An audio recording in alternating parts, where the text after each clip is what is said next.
Salam l'équipe, salam la team de Z, j'espère que vous allez bien. On attendait tous une chose, c'est l'élimination du Qatar de cette Coupe du Monde 2022 et c'est chose faite. Allez, ça plie bagage, ça dégage, ça prend l'avion, direction Japoma, Douala, où vous voulez, mais ça ne reste pas au Qatar.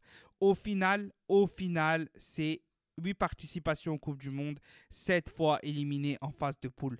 Personne ne fait pire en Afrique en termes de ratio, qualification élimination. Ça montre bien que le Cameroun, avec déjà à l'époque Hayatou qui dirigeait la CAF, hein, ça montre que le Cameroun sait comment se qualifier. Pas parce qu'il n'y a que le football qui joue, mais parce qu'en Afrique, c'est 60% les coulisses, voire 70% les coulisses et 30% le football. Donc le Cameroun a toujours su se qualifier. C'est pas une petite équipe, le Cameroun, on ne dit pas ça, mais on dit qu'elle a toujours bénéficié d'aide indirecte dans les coulisses pour se qualifier en Coupe du Monde. Et c'est pour ça qu'elle s'est qualifiée autant de fois. Et c'est pour ça qu'à chaque fois, elle se ramasse. Parce que si elle était si forte comparée aux autres équipes africaines pour se qualifier autant, elle ferait bien plus qu'une seule fois sortir des phases de poule. Bien plus qu'une seule fois.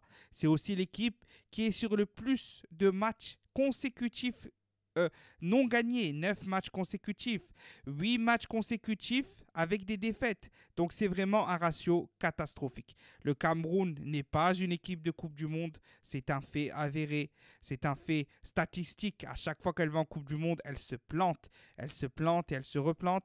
À l'inverse, par exemple, le Sénégal, c'est 3 participations seulement. On sait que la fédération sénégalaise est faible, mais sur 3 participations, elle se qualifie 2 fois.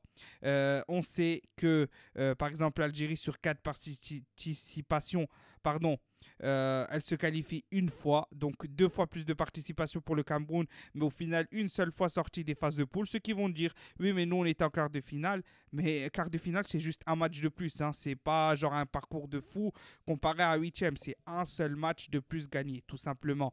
Donc, la vérité, elle est là. La vérité, elle est là. C'est que le Cameroun n'a pas le niveau de cette Coupe du Monde. Le Cameroun n'a pas le niveau de cette Coupe du Monde et encore moins sans Gassama.